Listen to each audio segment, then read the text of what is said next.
सम्पूज्ये भुजगादिध्वजार्चिते देवदेवोत्तमे देवता सार्वभौमे अखिलाण्डकोटि ब्रह्माण्ड नायिके यजुर्वेद प्रजे देवी यजुर्वेद सेवामवधारया ओम इषेत्वोज्येत्वा भाजपस्थ देवो वस्सविता प्रात्मदुश्रेष्ठतमाय कर्मणे ओम चोदयित्रे सोदृतानागुं सोदृतानां चोदयित्रे सोदृतानां चेतन्ते सोदृतानां चोदयित्रे सोदृतानां चेतन्ते सोदृतानां चेतन्ते सोदृतानां चेतन्ते सुमतीतां चेतन्ते सोदृतानां चेतन्ते सुमतीनां चेतन्ते सुमतीनां चेतन्ते सुमतीनां सुमतीनामिति सुमतीनां यज्ञं दधे यज्ञं दधे सरस्वते दधे यज्ञं दधे सरस्वती दधे सरस्वती सरस्वती ओम स्वस्ति सोमशेखर सम्पूज्ये कामितार्थप्रदायिनी सामवेद प्रजे देवी सोमसूर्याग्निलोचने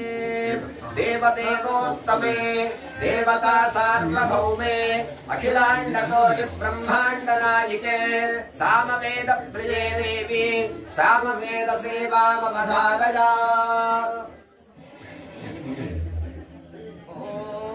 अग्नायाभिवेतये गृहातो हव्यदातये निहोता सत्सि बर्हिषि एतत्सामगायं नास्ते गुहा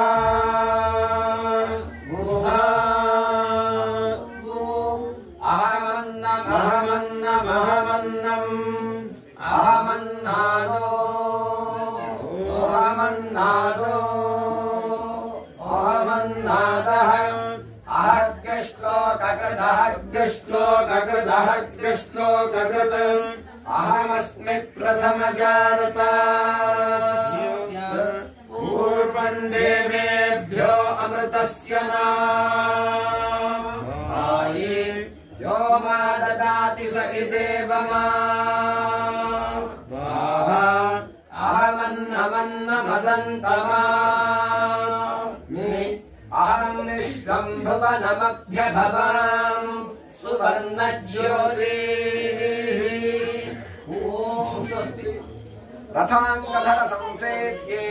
रथारण्यतवानले कुथाद्यासन सम्प्रीते गाथावाक्य विनोदिते देवदेवोत्तमे देवता सार्वभौमे अखिलाण्डकोटि ब्रह्माण्ड नायिके अथर्ववेद प्रजे देवी अथर्ववेद सेवामवधारया ओम शन्नो देवीरभीष्टजातो भवन्तु पीतये चन्द्रभिस्रवन्तु नः प्रत्यगानन्दं ब्रह्मपुरुषं प्रणवस्वरूपम् अकार उकारमकार इति अनेकदा समदत्तदेतदोमिति उच्यते योगी जन्म संसार बन्धनात् ओम नमो नारायणायेति मन्त्रोपासकः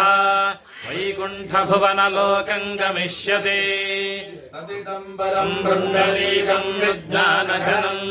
तस्मात् कवितावन्मात्रम् ब्रह्मण्यो देवकी पुत्रो ब्रह्मण्यो मधुसूदनो सर्वभूतस्थमेकं तमेकं नारायणम् कारणरूपमकार परब्रह्मो एव तथर्वशीर्षो ज्योतिषो ज्योतिरे ओम स्वस्ति।